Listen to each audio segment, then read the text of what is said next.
Welcome to the Living Proof Podcast. We are your hosts, Brian and Evan, and we obviously still don't know what the fuck we're doing. So bear with us tonight, but tonight's a very special episode. We've got a brother of ours here tonight, Hillbilly Buddha, also known as Jace. I'm going to throw it over to you, Jace, if you would tell us a little something about yourself so we can kind of get to know you a little bit before we get cranking here. Jace Warner. I'm 22 years of age. I'm from Nelson County, Kentucky, a little small town, Barstown, Central Kentucky. I have a sobriety date of October 25th, 2022. You know, these are my brothers. I met them.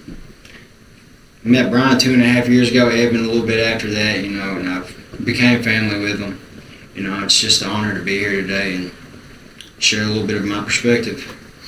Thanks, Jace. Yeah. And so I'll go ahead and read this quote here and then just kind of get your take on this. So, human beings are poor examiners, subject to superstition, bias, prejudice, and a profound tendency to see what they want to see rather than what is really there. What comes to your mind when you hear that quote? I think of delusion, you know, like when it correlates to my addiction. You know, I weighed 140, 145 pounds. You know, I'm fairly tall. I'm about 6 foot, 6'2" or 3", just depends on talking to. And, you know, I fell off to nothing. You know, my life was completely unmanageable. I'm having to leave work early. You know, I couldn't get up out of bed in the morning without, you know, having some dope go up my nostril. You know, I couldn't function on life's terms. You know, just a normal day-to-day life. I couldn't live properly, so to speak. You know, the thing for delusion for me would be that everything was all right. I'm trudging on just fine. I'm in control. I can quit whenever I want, and that, you know, everything's gonna be all right as long as I got my fix. So kind of in a way, so you're unable to see the truth, right? So you can't really see that your life is spiraling. Oh yeah. Right? But even though the truth is smacking you right in the face, to you, this is normal, right? I'm doing great. You know, I'm still going to work. You know, I've still got a car. So the truth to you was probably, correct me if I'm wrong, I'm just doing what I need to do, right? And this is okay. Yeah, correct. I'm shitting in high cotton. Everything's fine. You know, I'm rolling on. Okay. Yeah, for me, as far as the delusion goes, that's what I get out of this as well. I can also think back to, you know, my last relapse when I was using. In my mind, I was telling myself, well, bills are paid, kids get what they want, and, you know, all these things, but the reality, and, you know, in my mind, I was like, man, we've got what we need, family's good, but in reality, like, those things might have been happening somewhat, but I was still never present. But in my mind, it was easy to twist things. You know, well, I'm not as bad off as I used to be. I lived in that delusional state of mind, so. Yeah, I think for me, that quote really hits home because my whole life was a lie. You know, I mean, everything I did was a lie. And I didn't think there was anything wrong with that. I thought it was normal. I thought everybody felt the way that I felt, and I thought it's not that big of a deal because I'm only hurting myself. Yeah. Even though my wife can't sleep at night, when I've got the kids in the car, she doesn't know what I'm doing. My mother, my poor mother, I put her through hell. I don't know what it is about mothers, man, but, you know, I affected my wife, my kids, my dad, but my mother worried sick about me, you know, and the lie that I kept telling myself was, maybe I'll, you know, eventually I'm just going to stop doing this. I'm going to stop. But I'll stop tomorrow, right? But tomorrow never comes because it's always today, Yeah. right? So, and then also, to piggyback on that, like, I was always blaming someone else for my problem. You would drink like this too if you've been through what I've been through. Which is bullshit, because there's a lot of people that have been through worse than me that aren't drug addicts and aren't alcoholics. But that's just an excuse for me. Not that those things don't mean anything or that they're not important to deal with, but for me, it was just like, that was my get out of jail free card. Anytime something's going wrong, I can go back to that, But you don't understand, I was molested, or you don't understand, I was abused, right? So, of course I do this, right? And that's not reality at all. It's a total disconnection from reality is what it is, right? So, I had a question for you. That quote kind of brings me makes me think of the first step in Alcoholics Anonymous, right? We admitted we were powerless over alcohol, that our lives had become unmanageable. That step is about the truth. We're trying to figure out what the truth is about our life and our disease. Do I have this thing called alcoholism? And we were talking a little bit off camera about, and you mentioned the importance of a first step experience. And a lot of people don't know about what a first step experience is. They just think we have a 12 step experience. Right. So can you elaborate on a first step experience and why it's critical to have one, or what it is? Well, I was at a place called Robert Alexander Center in Mount Washington, Kentucky, and there was a little maintenance guy that worked there, or the little cheese cutter Ireland golf caps. And I think it's what they're called. But well, that's where we're going, man. Yeah, it's what it is. And I would just, I would come through there every morning, and I would talk all this shit about, hey, I'm AMA and I don't want to be here. I got a little clarity back. I ain't got no issues or nothing. And I remember that cat with the golf cutter, or the cheese cutter hat said, if you want some more fucking pain, hotshot, there's plenty out there waiting on you. You're wasting my time and everybody else's time in here.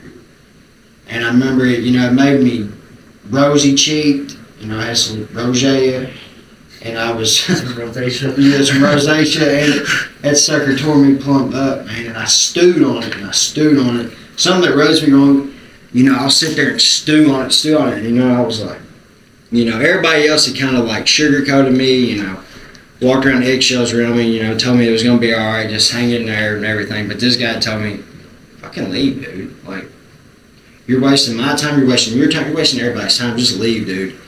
And I remember I had like I don't know what it was. I don't know a good word for it, but, I started listening more in groups and everything, and I kind of came to terms, I'm like, it was like a oh shit moment. Like, I am screwed. Like, I'm fucked. Like, I have a fatal disease. Mm-hmm. Alcoholism. I have a fatal disease that's never going to go away. And it wasn't like, get the balloons and pull out the cake, we're celebrating. It was like, man, my life's over. And, I thought it was going to be the death of me, but it turned out to be my saving grace.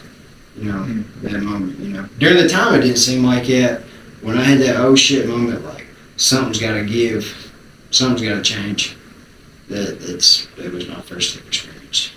Absolutely, man. So the first step experience, like you touched on it, when I found out that I have this progressive and fatal disease that will 100% of the time kill me, my reaction to that diagnosis should not be, hey, I've got alcoholism. Like, hey, I just found out I have alcoholism. Like, this is some cool shit.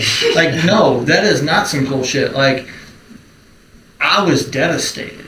I was like, but it also woke my ass up, right? So when I got diagnosed with that, I was like, oh shit. Like, this is real. It's like if you get diagnosed with cancer, you're not going to be like throwing parties and shit. Like, that's not going to happen. You're going to say, first thing you're going to do is go to your doctor and say, what do I do? Instead of, being all happy or excited about it, or go sit on your butt for a while. You're going to go do whatever you can. Oh, person that can treat me is in Houston, Texas. All right, we need to find out how to get a flight to Houston, Texas. I'm there, right? But we don't do the same. A lot of us don't do the same when we get diagnosed with alcoholism. It's just like, oh, I'll work the steps eventually, or I'll get a sponsor when I find the perfect guy to sponsor me, or I just don't have time to go to these meetings. You know, like, it's fucking bullshit. Yeah. You know, I mean, that's just my opinion on it. Yeah, like, I've known for a long time that I had this thing. Mm-hmm. You Yeah, know, me for too. a long time, and came in and out, you know, and still fought it for years, you know, putting time together and going back out. And, you know, one of my first sponsors years ago, you know, that was one of the things he said to me was, you know, just being honest. And one of the things he said to me in the beginning was, if you're not fucking ready, the bar's right down the street. You know, you can go back anytime. And then he also let me know the streets are still undefeated, you know, which is the truth, you know. And I had to go back out and experience that some more and get a little more pain before I came back around and actually got willing to do some work and take a look at the real problem. Yeah, so it talks about in the big book, there's, I think it's, I can't remember the exact page, but it's talking about Bill Wilson's talking about Dr. Bob, one of their first encounters together. And he's talking about the man knew, and I'm going to paraphrase here, or I'm going to butcher it, but he said something along the lines of, the man knew he was abnormal, but he didn't know what it meant to truly be alcoholic, right? He knew he had a drinking problem, like, and I was the same way. As I'd tell you in a meeting or in treatment, I mean, I introduced myself, I'm Brian, I'm an alcoholic. But I didn't really know what that meant. I just thought I drank too damn much. So I didn't understand what the disease of alcoholism was, and that I'm driven by it, and of this illness of the mind, body, and spirit. Like, I didn't know any of that, you know. But if you would have asked me if I was an alcoholic, I would have said, well, fuck yeah, I'm in treatment, right? But that's why when people say, well, you made it to treatment, you've done the first step. That's not true. Right. Right. Now, don't get me wrong. There are some cases where that can be true, but most of the time it's not, because they just got their ass in the ringer and ended up in treatment, but they don't know what it means to really be an alcoholic. Because if you are properly diagnosed and you know what it really means to be an alcoholic, nothing will get in your way of the solution, because you know that you're going to die if you don't do it. That's been my experience with it. Yeah, for sure. So I guess we can go another question for Jace. What was your biggest fear about getting sober? Yeah, you heard a lot about figuring out who I was. You know, I had no clue who I was. My identity was solely based on partying, being wild, you know, raising hell, praising Dale. You know, it's just how, you know what I mean? It was just, why all gas, no brakes, you know? And, you know, I couldn't, like, just slow down and be with myself, you know? I always had to be preoccupied with something. And I think it always kind of tapered off, you know, because I didn't know who I was. Another fear was because I've just thought about it. They always said, you know, relapse is a part of your story. And I had like a huge fear of relapsing. And it's like, it was just like promoting it. It was like I had a get out of jail free card, and the people that I was around, Brian, he was a douche, you know. Me and him didn't see eye to eye. My sponsor was the same way. And they always, you know, how they talked about it, you know, because I didn't know my ass from a hole in the ground, you know. You know, I didn't know nothing. I was ignorant in any of this stuff. And the way they talked about it, because they got it, you know, I couldn't play around with this thing. You know, it was life or death. So I had a huge fear of relapsing, you know, and the fact that everybody's saying that was going to happen, it scared the shit out of me even more. Yeah, relapse is not a prerequisite for sobriety. Not required. You know? No, it is part of my story, you know, yours as well, but it didn't have to be, you know, and, you know, we can play that game of what if, you know, like, what if someone would have given me the solution earlier? I don't know what would have happened. Maybe I'd have 15 years now, maybe not, but it's not required, and a lot of times people think that relapse is okay, and it's not, because people die around a relapse. Especially nowadays. Yeah, and then it's so much different out there. Yeah, and plus, even if you don't die, think about it, like, you're still causing harm to your family, your friends, whoever's out on the road driving at the same time, potentially, right? Like, it's not okay. Now, that doesn't mean we shame people because they relapse. I mean, if someone drinks again, kind of expect it, right? Because they're alcoholic. So it's kind of... Yeah. Kind of par for the course, right? It's kind of what we do a lot of the times, but and like I saying, like, we don't shame them for it, but also that's time when it's time to be like, look, like, get real with somebody, and tell them, like, this is the real deal shit right here. Like, we're gonna get up in your fucking face and tell you what's going on. Then if you still want to go do it, go do it. At least that's been my experience with it. Yeah. So what motivates you today in your sobriety to keep going and walk in this path? I feel like I found a purpose. Actually, I know I found a purpose. I found a new vocation through helping others. It's like I was, of course, God alone, but He given me a purpose to help others. See the light in the darkest of the dark. Because I believe, how God works, He gives you gifts, and however you perceive the gift, that's up to you, but mine was the gift of desperation. So I remember, I always had this false ego, false pride. I walk into my 140-pound ass, walk in somewhere and swelled up and everything, big balls, big chest, whatever, Nelson County Justin Timberlake. And, and I really, on the inside, I was just so broken on the inside. And I remember whenever I walked into that rehab, I didn't make eye contact with nobody. I was at a low. I was the smallest I've ever felt in my life. And I just want to be a light to the people that, have that desperation. That don't want to be on this planet no more, or just, feel like there's no way I'll ever be able to get out of this situation. And that correlates even to day-to-day life, People that struggle, you go through trials and tribulations, not just in addiction, but also in, life to life or day-to-day things. And I just, I like to be there for people, put a smile on somebody's face and let them know it's going to be all right. So we know that motivation is important, but it's also fleeting, right? Like, we don't always stay motivated. Like, that's where, like, discipline comes in. Did you ever, during that your process, did you ever want to quit, like, recovery? Were you ever like, this is too much for me, this is too hard, it's easier just to go back to my old life? Did that thought ever creep into your mind? Yeah, for me though, it was leading up to, like, whenever I left Mount Washington, I went to a PHP program in Evolve, and I had two people text me outside of my intermediate family. And I thought I was Mr. Popular. How I compare things, I use actors. So I felt like the Brad Pitt of Nelson County.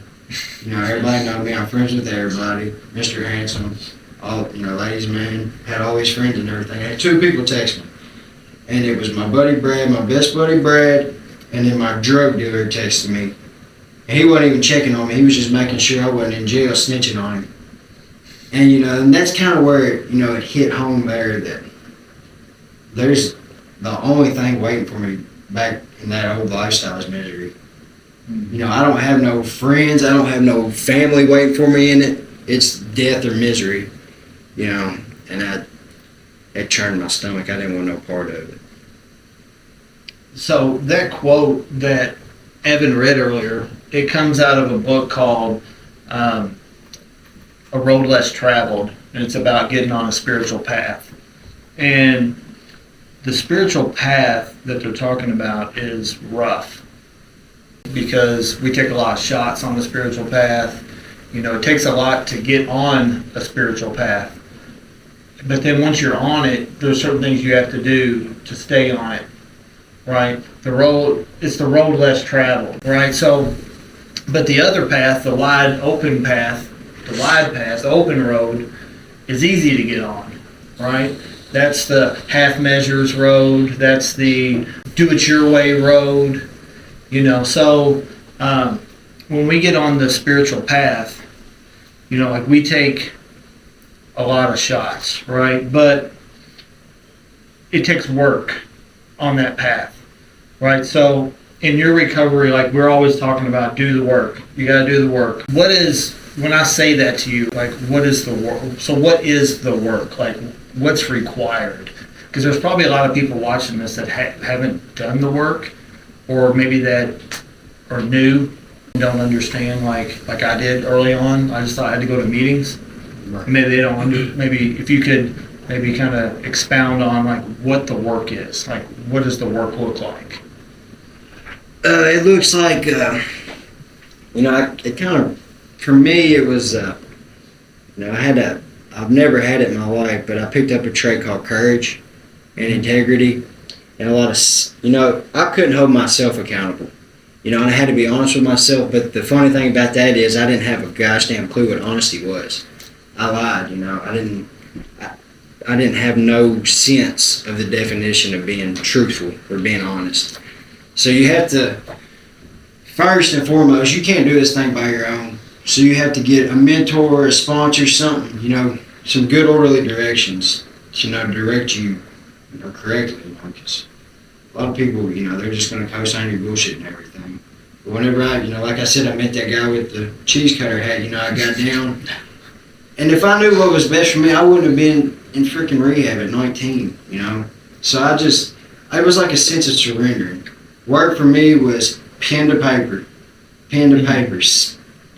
thorough self-evaluation, and then I could write down all this stuff, and I could be like, you could write out like just the definition of piece of crap. And I could still, through my delusion, like that first quote, everything was cool and everything. But if you are with somebody that is properly armed with the facts about himself, you can get a better outlook on where you stand in life. And that's what the work looked like for me, because I could talk all day, and my talk is cheap, but my words really had no value whenever I was coming out of treatment and everything. So I had to put in action behind what I said. So I put in the work, do thorough self-evaluations. I picked up ways to discipline myself. So I got big into the gym. I made my bed. You find them little micro purposes that you never used to do. Just doing the opposite of what you did when you was in addiction is really what it comes down to. Stop making everything about you. In a sense, you're still doing your self-evaluation, but you're trying to figure out what the frick is going on. Why am I so broken inside?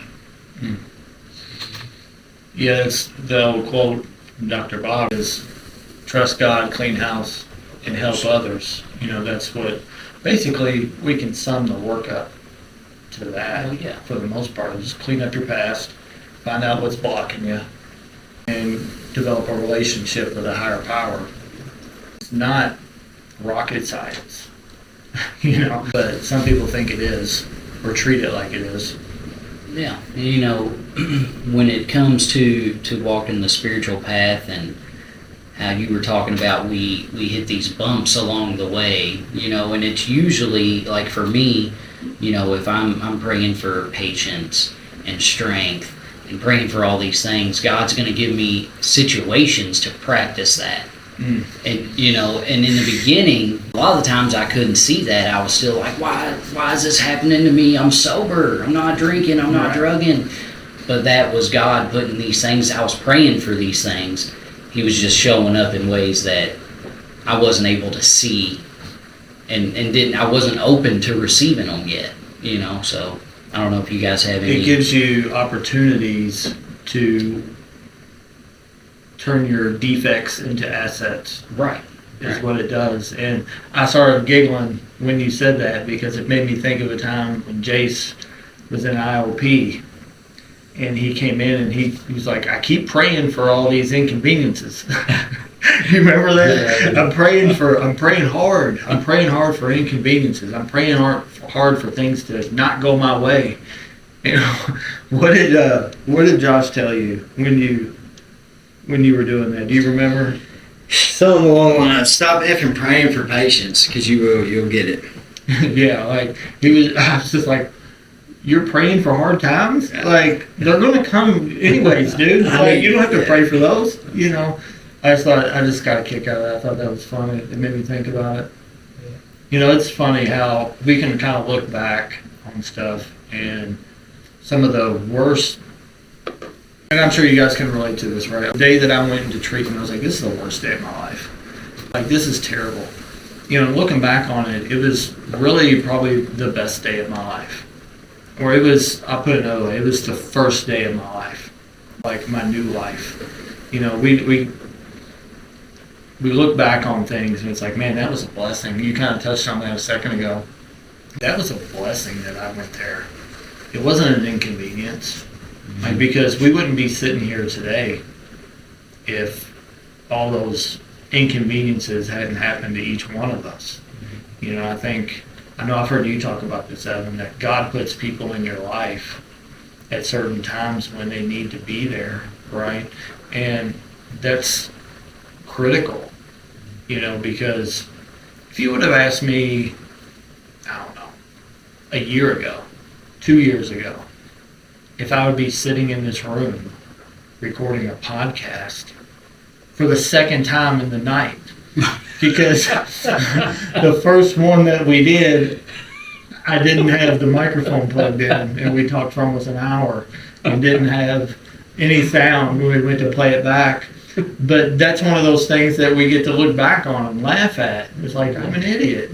You know, why'd I do that? You know, like, but it's funny, you know, like 4 years ago, if that would have happened, I would have been like, you guys need to go. Like, I fucked everything up. You know, I'm an idiot, and I would have been, just would have been sour for days. Like, I just can't do nothing right. Like, that's what I would have done, and like, I would have disconnected from you guys because you guys think I'm an idiot, obviously. But now I can laugh about it. It's like a different perspective. I'm like, yeah, I fucked up. It's okay. Shit happens. You know, shit happens. Yeah, and that was something that came to my mind while you were just talking about the relationships, you know, because the way our relationship went, you know, I never imagined us sitting here these years later, but, you know, I believe that God does put people in your life for a reason and at certain times, and some of them are meant to be there forever. And some of them are just for a short period of time, whether it's to teach us some things along the way or whatever it is. And I know we can all relate to that, because I know, you know, when we the first time that you and I met, you know, it was at a meeting, right? And then shortly after that, I was, I think, like 2 weeks sober at the time, and you were Fresh out of you were like a month sober. Yeah. You know, when we first met, and I wasn't ready at that time. You know, and our paths never crossed again until I landed in treatment.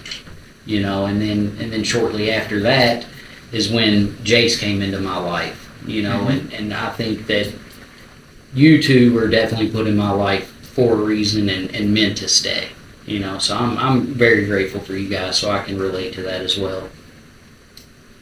All right, so you got sober at 19 years old, Right. right? Which is crazy. It's insane. I couldn't imagine. Yeah, You know. like, you can tell me shit at 19. Yeah. And, I mean, you were the same way, Yeah. right? But, Appreciate it. you know, luckily, I was, and I don't mean this to sound diminishing of alcohol, but luckily at 19, I was mainly just drinking. I wasn't doing hard drugs. I was dabbling, but not habitually, right? I was just mainly alcohol. If I would have grew up around the same time Jace did, and the same drugs were out now as they were back then, I think things might have been a lot different. But, you know, you got sober at 19, so that's got to be challenging, right? So what was the most challenging part for you about early recovery? Like, say, once you get out of treatment, you're out of aftercare, now you're out in just a real 100% real world shit. Like, what was the biggest challenge for you in early recovery? Finding my place. Everybody my age, they're partying, doing their own things, and I'm going to a freaking meeting on Friday nights with freaking 40-year-old and 50-year-old, He's younger than me. Yeah, I'm just playing, man. But I didn't, I felt, what's the word? I still felt alone, early in my recovery, because, it was like a sense I'm missing out. I didn't, dude, I'm at a Gas Tank Alcoholics Anonymous meeting. I'm 19 on a Friday night and Saturday night. And New Year's, I would spend time at I go to the Token 3 Club in Louisville and spend my New Year's there, the hardest part for me was, maybe that, I didn't see my alcoholism as a asset. I seen it as, you were saying, a defect. And I was broken inside, and I'm uniquely different from everybody else my age, and that it was like a overwhelming sense of like hopelessness, and it rubbed me wrong for a while, but I came, like I said, I had that first step experience, and I wasn't excited about it.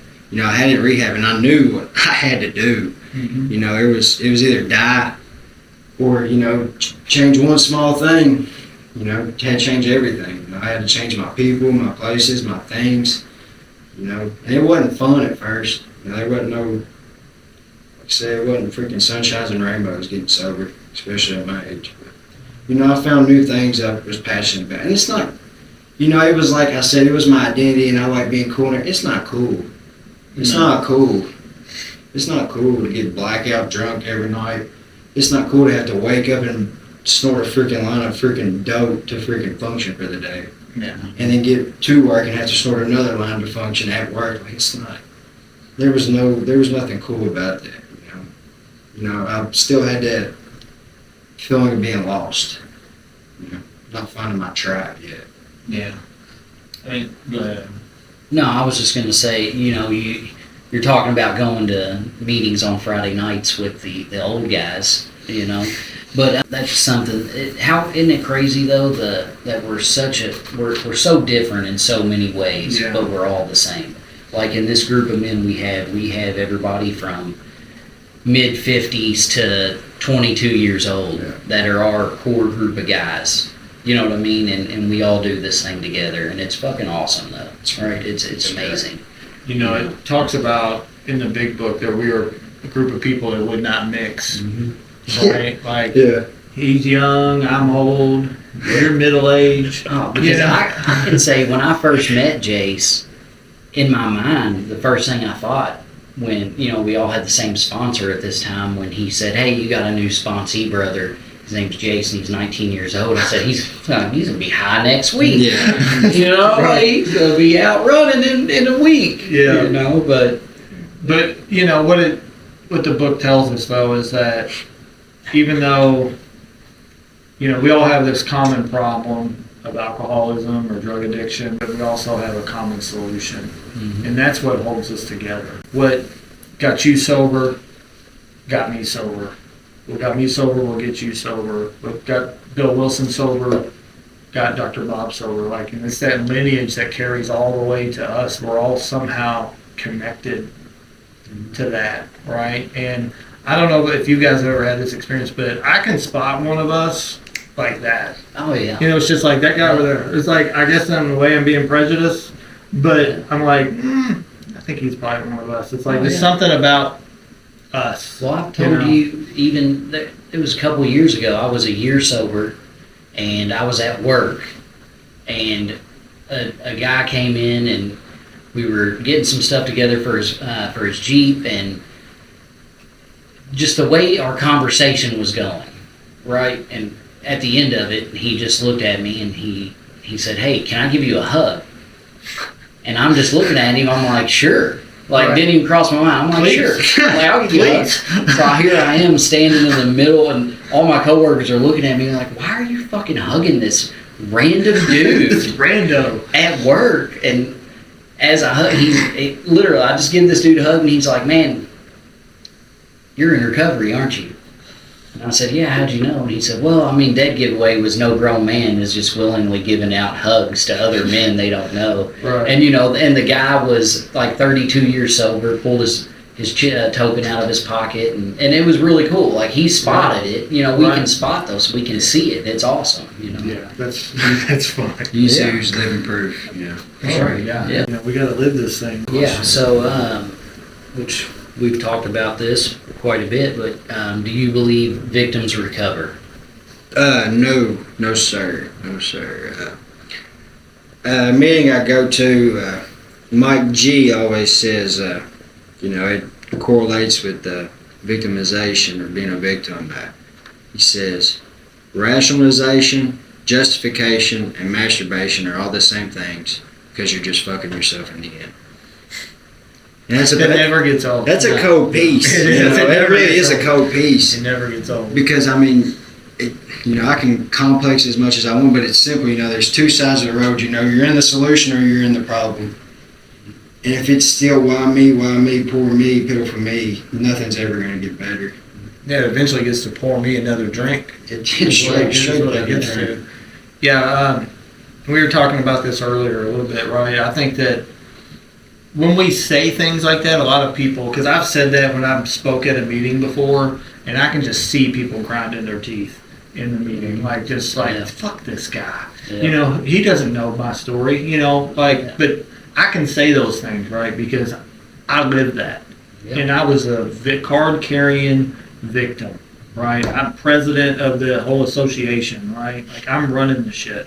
So, but what they hear when we say that is, what happened to you doesn't matter, right? And that's not what we're saying, because it does matter, and those things need to be dealt with.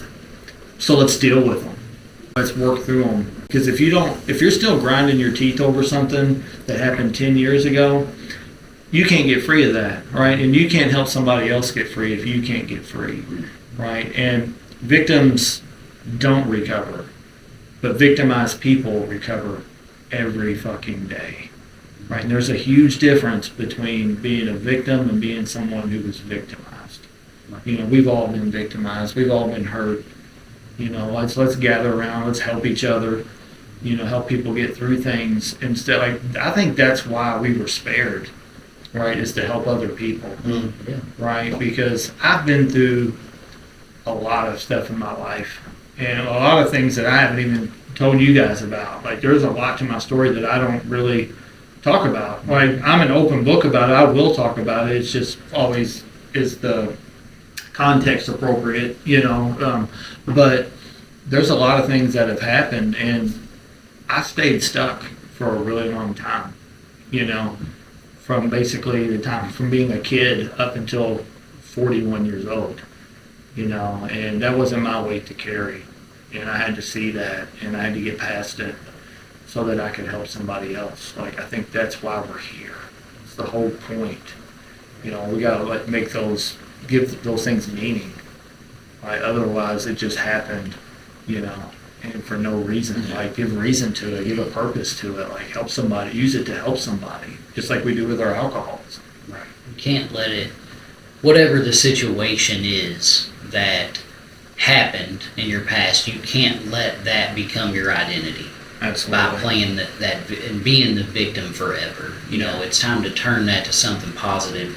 And even in your situation, I know, a lot of your story, you've been able to do that, to help people, to take that, what you let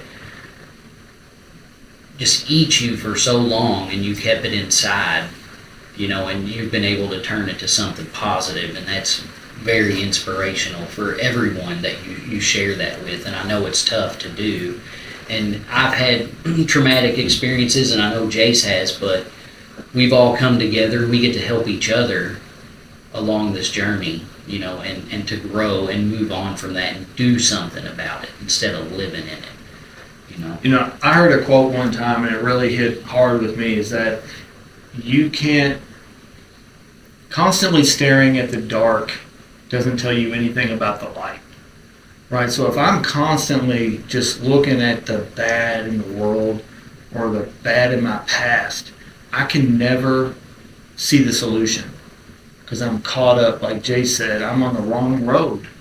And the problem with taking the wrong road, right, is if there's a fork in the road and I go left, and that's the shitty road, right? That's gravel road, there's potholes all, it's like driving on one of the roads here in Louisville, right? It's that bad. My car's all fucked up.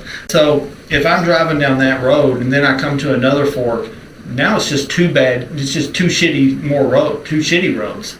So then I take a shittier road, and then I come to another fork and I take another shitty road, because that's all that's on that road is shit roads, right? So I'm constantly going down this path of destruction, of chaos, of calamity. Like, I just keep doing that, you know. If I could just finally have somebody guide me, you know.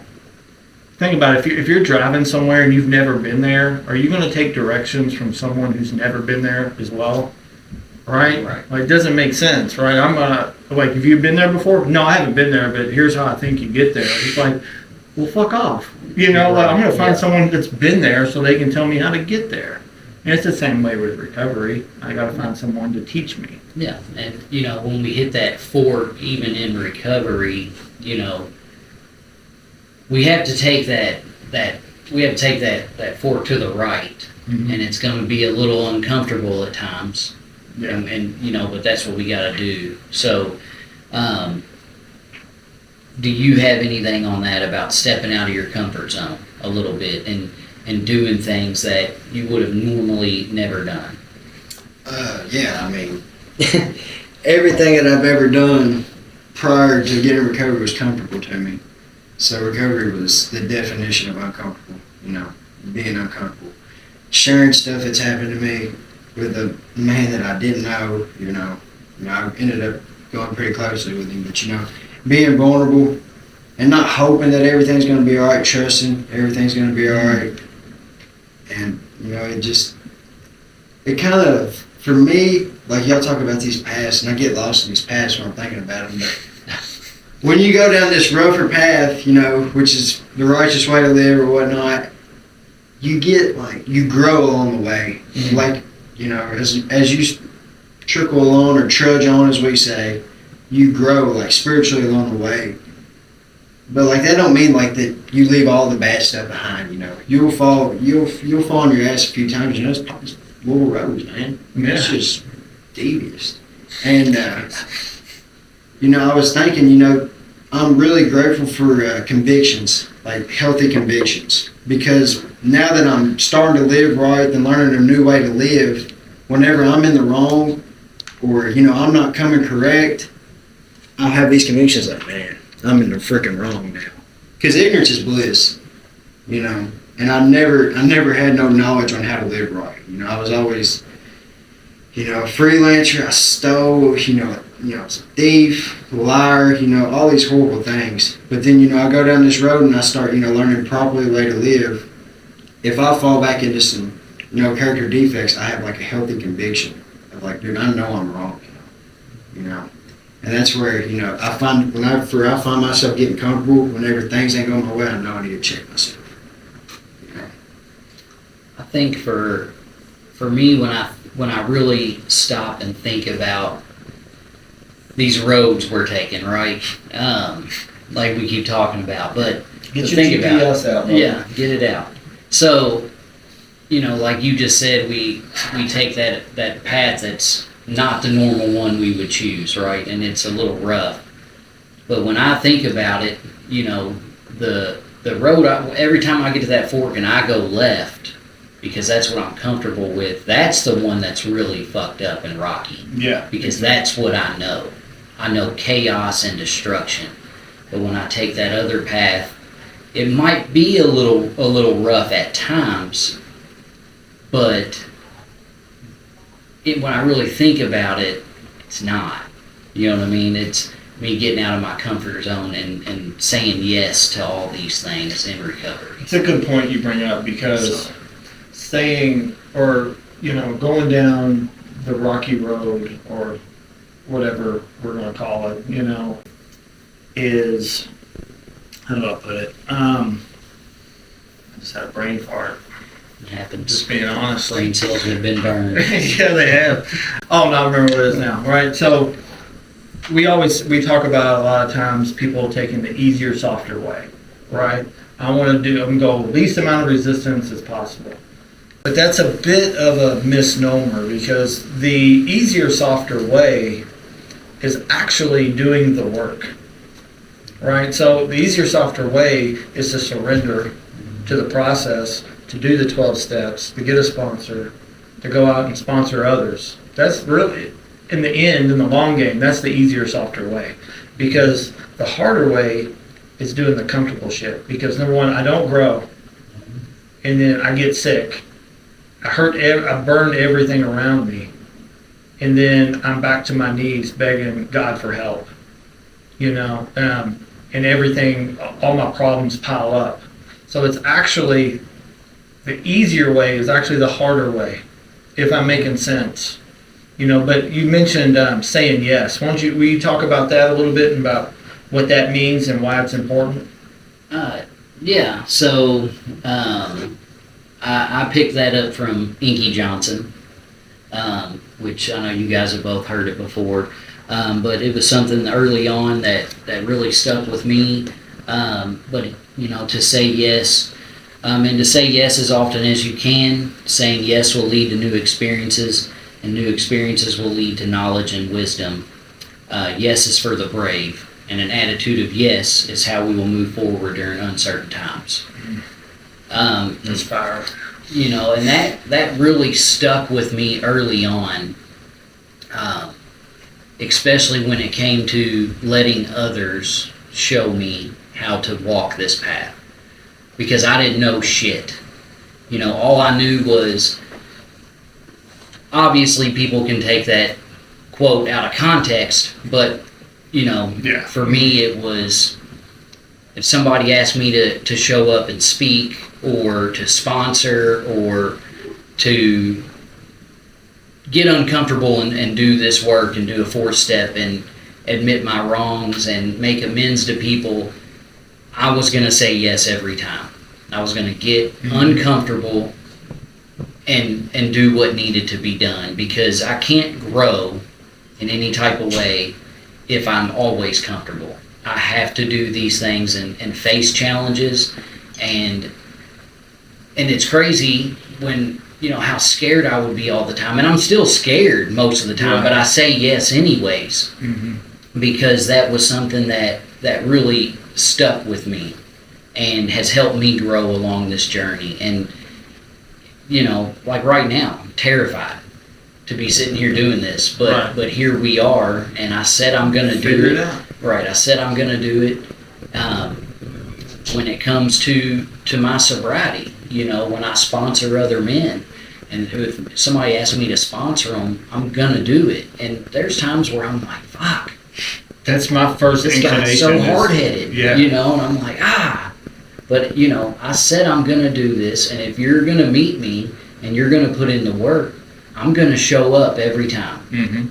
So, and it brought me back to having some integrity today, and there was, I still listen to a lot of motivational speakers, but for me early on, that was the one that really hit home with me and changed my outlook on things, and made me realize, like, it's time to get uncomfortable to really find joy and freedom today. So that's what I had to do.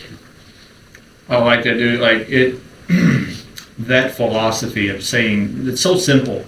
Yeah. Right. Just say yes. Like, we've been taught as kids, just say no. Right? Yeah. But, you tell me, you put me onto that, man, and it changed my recovery. Like, totally shifted my recovery, because my first instinct when someone asked me to sponsor them is to say no. Right? I don't want to do this. This is going to take time. I don't want to do it. This guy's probably not even going to stay sober. You know, like that's what's going on in my head. I'm gonna have to listen to this guy's fifth step. You know, like I don't even like this guy. You know what I mean? Yeah. Like, but I have a job, right? And my job description is to say yes. You know, so if I want to get paid, I have to say yes, right, from my employer. Right, because that's what God wants me to do. He wants me to suit up and show up and help another drug addict. But I don't. A lot of times, I don't want to do it. You know, but that changed me a lot. And through saying yes, I've developed some amazing relationships with guys that I probably never would have had. You know, if I was doing things the way I wanted to do them.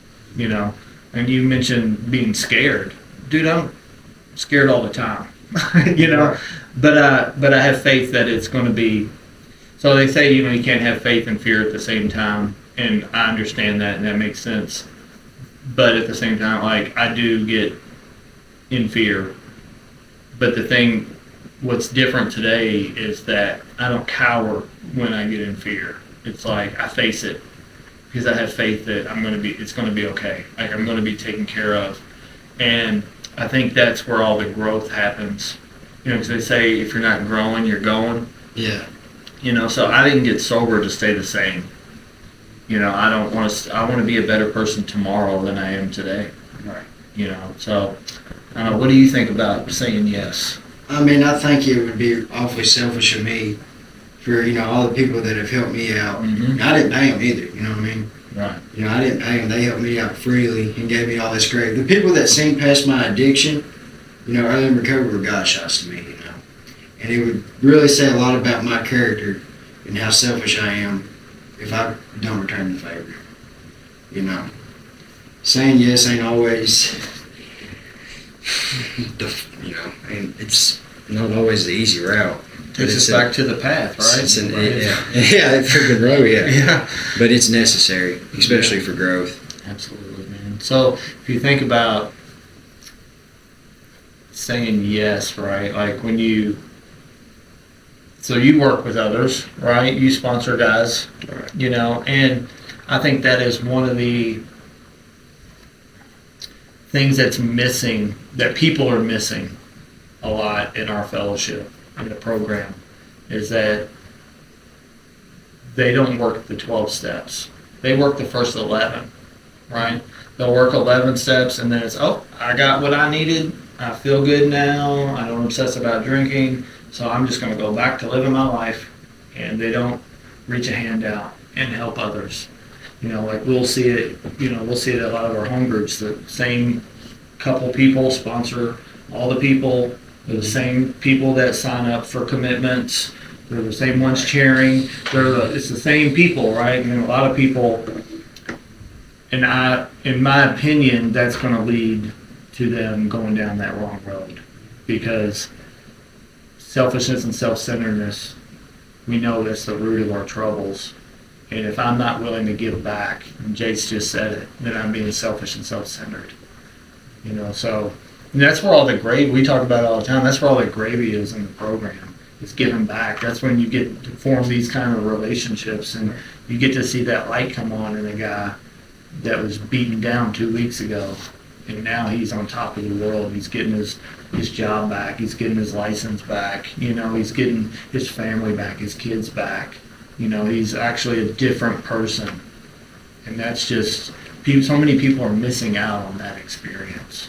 And it's unfortunate. Yeah, that's the brown gravy and taters. Yep. I get high off that stuff, though. When you get to see that change in a sponsee or anyone in Right. the rooms and in recovery, you know, there's nothing better than that, Mm-hmm. you know, nothing at all. And, you know, what you were talking about was, you know, a little integrity in doing these things, you know, and another quote that, you know, along with the say yes, that something I always play over is, comes with that, with integrity, and it's, am I going to stay true to what I said I'm going to do long after the mood in which I said it has left? Ooh. You know, that's Come on. that, right. Come on. You know, because especially when it comes to sponsoring guys or just showing up for anything, no matter what it is. If I said I'm gonna do it, I've got to stand by that today, you know. And sometimes I'm like, man, it's real easy for me to say I can't do that. I've got something else that came up. Yeah. But you know, it's about having some integrity today, you know, and standing by what I said I'm gonna do. And I said I'm gonna do this work, and I'm gonna trust God, and help other men. And there's times where I want to be selfish and I want to just sit on the couch. I don't want to get a phone call like I did a week ago where I have been working all day and I, you know, didn't even get home until 8 o'clock, almost 9 o'clock. And as soon as I walk in the door, the phone rings and now I need to go on a 12-step call. I'm like, man, I'm just walked in the door, been working, been up since 5 this morning, 5:30, whatever it was, but I said I'm gonna do this thing. So I put my shoes right back on and got in the car and went to try to carry the message and help someone because I said this is what I'm gonna do.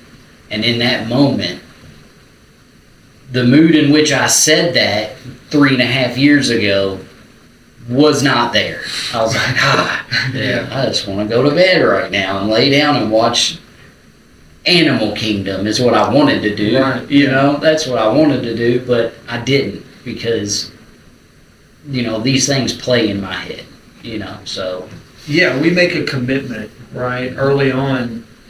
I'm sure we were all sponsored early on by the same person, and I'm pretty sure that you guys were asked the same question that I was, and that is, are you willing to go to any lengths for your recovery? You know, and I don't think anyone in the history of 12-step programs has ever said, no, I'm not, you know, but I took that commitment seriously, and I'm sure that you guys do too, you know, or else we wouldn't still be sober, right? But what's important to know about that is like we make that commitment, like, dude, that quote you just said was fucking awesome, right? It gave me kind of goosebumps. I was like, man, that's where it's at, right? Something that I do a lot of times is when I start sponsoring guys, I have them open their book, and in the front of it, I have them write, I am willing to go to any lengths for my sobriety. And then I have them sign it, right? Because 2 weeks down the road, when like, hey, you come into a meeting, or, you know, they want to say, oh, I can't meet up to do that step work, you know, I tell them, you got your book? You know, I'll never forget, I do this with one guy, and he was so proud he had his book. He was like, yeah, I got my book. What page when we opened it up to? I said, the very front cover.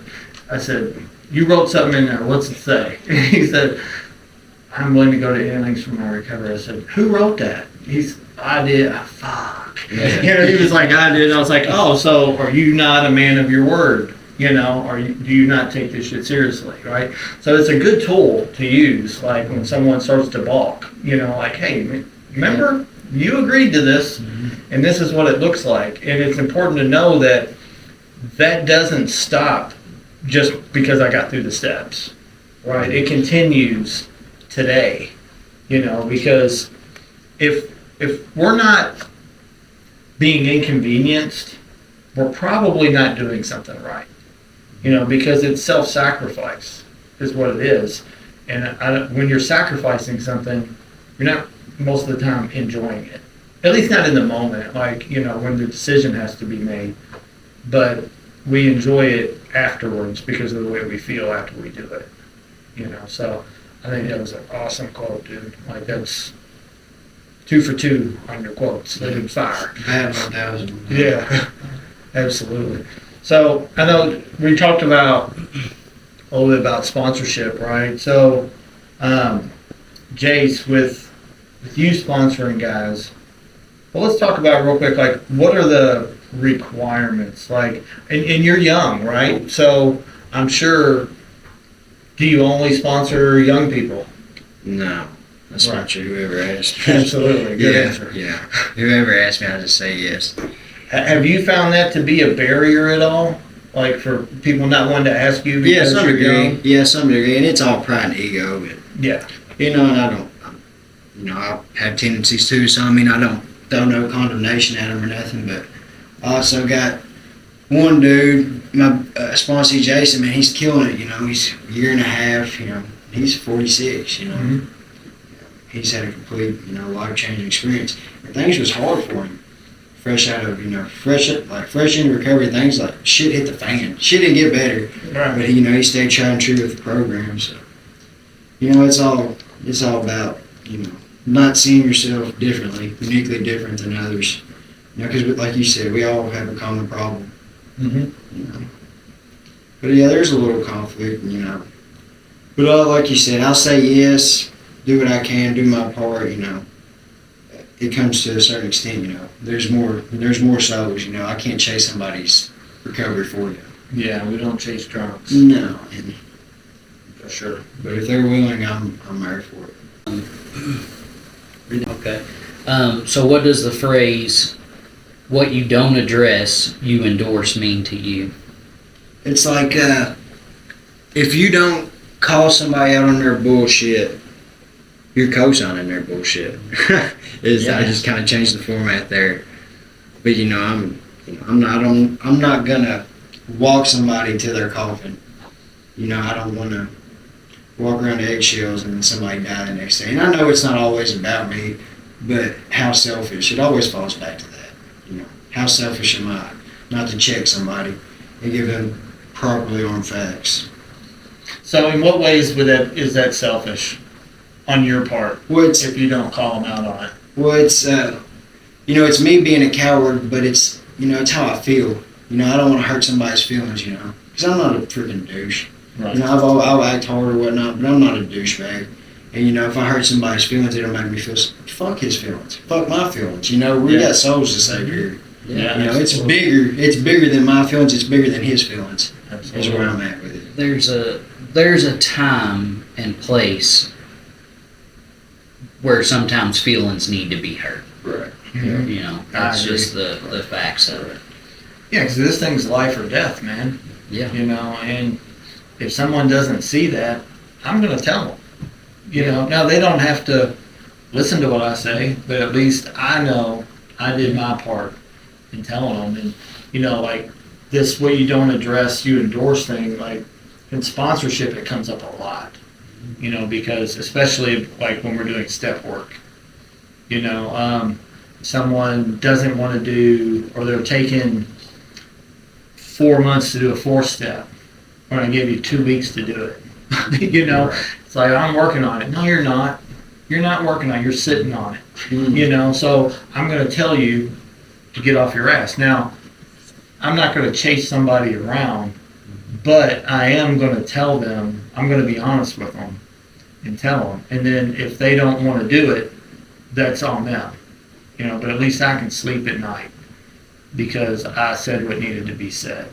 Right. And I think that's really important. Like, I think a lot of times in recovery, if someone's new, we think that people can't handle the truth, and we think, oh, I'm going to scare him away. I don't want to scare him away, or I'm going to hurt his feelings. And, a lot of times, like, we're not giving alcoholics and addicts as much credit as they deserve. Like, we're some pretty tough fucking people. Yeah. Look at all the shit that just us three have got through in our life. Like, I can handle somebody talking to me directly. I actually prefer it. Right. So I need that.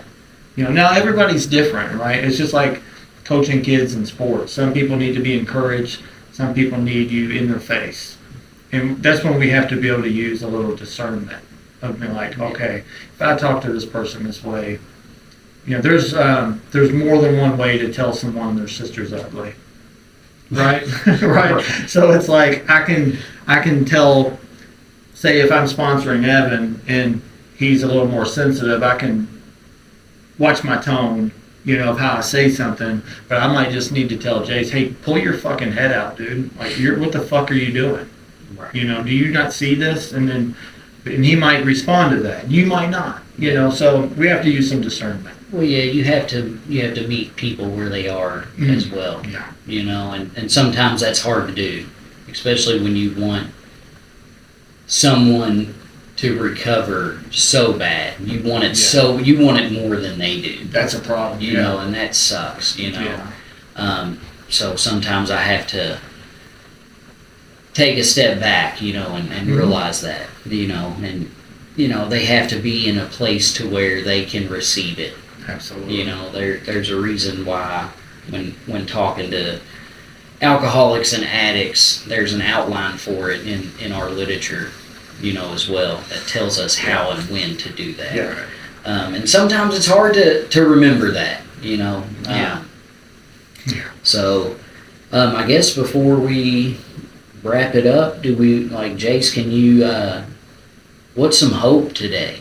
Like, leave us with some hope. Like, what is the hope today in your life that others can what's going see? good? You know. I left my notebook out in the car, but I was going to bring it in here. I remember I wrote down 3 or 4 things that I wanted to obtain in recovery in 5 years. And the first one was peace. Check it out, man. My emotions, Brian, he's the best it's ever been, you know. I'm truly happy, you know. I'm content with life, you know. I'm hungry for more, don't get me wrong, but there's a balance in between complacent and being, you know, content. And the second one was to be a hillbilly Brad Pitt. I'm not quite there yet. You getting there though? I'm coming around, you know. I'm doing it. You're on this corner. Yeah. Yeah. Knocking. 3 was to have my degree and have an industrial maintenance job. This was all in 5 years.